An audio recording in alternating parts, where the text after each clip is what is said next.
Diane Ladd talks about her marriage to Bruce Dern that yielded actress Laura Dern, her Oscar-nominated performances in Alice Doesn't Live Here Anymore, Wild at Heart, and Ramblin' Rose, and talks about motherhood and wanting to be married someday. And, hey, Diane, you will in 1999. But I can't tell you this. Well, I could, because you're still alive. So hopefully you're watching this, because I don't see it on YouTube. And it's a pretty good interview with you. You're pretty old now. We almost lost you. Thank God for Laura. Yanking you out of that hospital with the misdiagnosis. Oh my goodness. Movie stuff. Hi everybody, I'm John Tesh, and here in Hollywood it is Oscar night. So today on One on One we bring you visits with two of the nominees.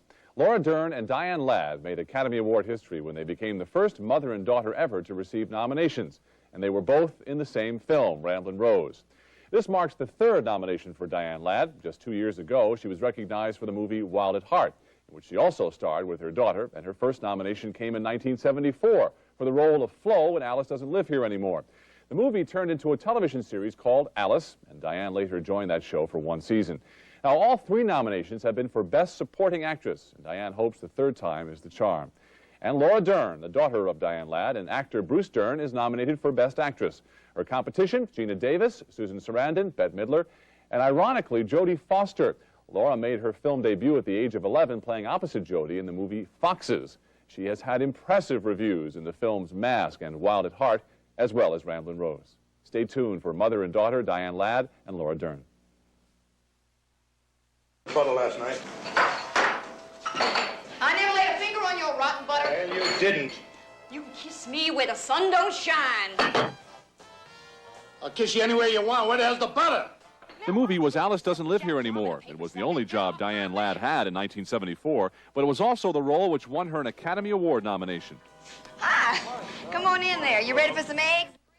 Diane struggled for years, working as a nightclub dancer at the Copacabana, and appeared in plays with other young hopefuls such as Robert De Niro and Jane Fonda. Her first major film role was in The Wild Angels in 1966. Her co-star was also the man she married, Bruce Dern. That's 4 jobs in 5 months. Come here. Bruce and Diane lost their first child, and their second child, Laura, predictably became an actress. In 1980, Diane joined the cast of Alice, the series which was a spin-off of the movie Alice Doesn't Live Here Anymore. She played Belle Dupree, a sexy Southern lady who wrote country songs. And Uncle Bud's got chickens, they never been plucked. Uncle Bud, you like it? Diane quit the series after a year and a half. After a decade of small roles in films like Black Widow. Can I buy you a tan? And National Lampoon's Christmas Vacation. It was David Lynch's film Wild at Heart that turned her career around. Johnny, sweetheart, I've done something so bad. Real bad. She starred in the film with her daughter, Laura Dern, and again, Diane was nominated for an Academy Award. My, you're looking pretty. Recently, Diane and Laura co-starred in the highly acclaimed Ramblin' Rose, and tonight both are nominees for an Academy Award. It's Diane's third nomination, and as she told our Sandy Newton, she is ready for it this time. Let's paint a little scenario here. You're nominated third time. Third time. Could that be the lucky charm? That's right. Your name is called when the envelope's opened. Yeah. What are you going to say? I don't know what I'll say. I'll probably say thank you, God, or something. You know, last year I lost to Whoopi Goldberg, and it was interesting. It got strenuous. We talked about it. And it wasn't a lot of fun. The Oscar race last year was not a lot of fun. It was too stressful. And I've promised myself this time that it's not going to get stressful. I'm just not going to do it. I'm not going to do anything that puts me in the form of real competing. I'm going to be open. If I'm standing near near any other nominee, we're going to always take pictures together. I'm going to really do everything I can to make it a supportive race if I'm lucky enough to get nominated for every other nominee. It's just, it has to be. The late Martha Mitchell said that when women stop competing with each other and start being really supportive of one to the other, then and only then will we truly be liberated. Looking over your shoulder here, I see a shot of the old television cast of Alice, Oh, yeah. which you were just in for a year. Year and a half, Year and a half. approximately. But I read that you said, I made a whole bunch of money doing this. Well, as you know, when I did the movie, I created the role of Flo in the film. Then I went to New York to do a Broadway. And then when I came back, they called me because Polly Holliday, who created the role of Flo in the TV series, left. She and Linda weren't getting along. That's the truth. And the people who seduced me into joining the series lied to me. They said, oh, no, that's all rumors. It wasn't rumors. There was some conflict going on. That's just the way it was. Sorry about it, because I would like to think that a bunch of actors, if we expect the United Nations to get along, that a bunch of actors can get along. So were the rumors true then, that in fact you left because of tensions between you and Linda? Yes, that's more or less true. There was a lot of Linda that I liked a lot.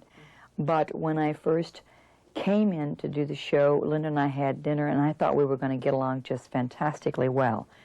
After I joined the show, we never had dinner again. So after about a year and a half, I was not getting the share of the show that was promised to me. There were too many games played, and I was being very hurt. It was making me ill. There were lies and games being done that were not fair. And I thought, hey, I may be having a lot of money, but you've only got one life. You can only sleep in one bed at a time, eat one meal, and you better hope that you can do it with a laugh, and that if you are hurt, you can shed the tear, get rid of the pain. If you can't, what is the good of all the money in the world if you end up ill? You were married to Bruce Dern for how long? 8.5 years. What broke it up? When I was first married to Bruce, we had 2 children. Our first child died in a very tragic accident when she was 2 years old. And immediately following that, like 3 months later, I had a tubular pregnancy, and I almost died. And Bruce and I were having financial problems. We were 2 struggling actors, so we were already fragmented. And then when the tragedy hit, it kind of tore us apart. We stayed together, and we did achieve having our other child, which we both love her so much. It's interesting, Laura, you call you a miracle baby. Is there a real symbiotic relationship between the two of you? Absolutely. The fact is that I not only got another child, which was a miracle in itself, that the universe gave me back a child, they gave me a daughter, a very special daughter. And then, against all my protestations, I did not want her to be an actress. She becomes one anyhow, and then we end up working together. And we have a very good friendship, I think, very understanding. I worked very hard at the word motherhood. A lot of people said, well, you can't be an actress and a mother, too. I said, why not? Some people are just motherhood, and they bungle the job. If I can do one thing well, why can't I do 2, as long as I am willing to make the commitment and put the energy that motherhood deserves, and it deserves a lot of work. What was it that made you such a good mother? The caring. I had a good mother. She listened, and she sparked my imagination. She would say, listen, you hear that plane? Or look at that flower. And she taught me to love, to be kind to animals. And she didn't just nag or make you guilty. She gave you understanding. She gave you communication. So any discipline or any form of learning or teaching that you give children, if we can instruct them with self-worth and caring and learning, then the teaching has a meaning. You've been single since 1971. You have been spying on me. Yes. But I did get engaged. Well, that counts for something. Engaged. I was engaged for 5 years to a medical doctor. He lived in a different state. So why didn't you marry? Because I lived here and he lived there. And there hasn't been anyone since? Not yet. You got any ideas, Sandy? I'm looking. Yeah, let me see. My horoscope says in about another year and a half, that I'm going to get married again. And I'll tell you this, if I ever get married again, if I have the courage to go to the altar, I will never get divorced. No matter what he does, he'd have to beat me away with a stick, because divorce is too painful for me.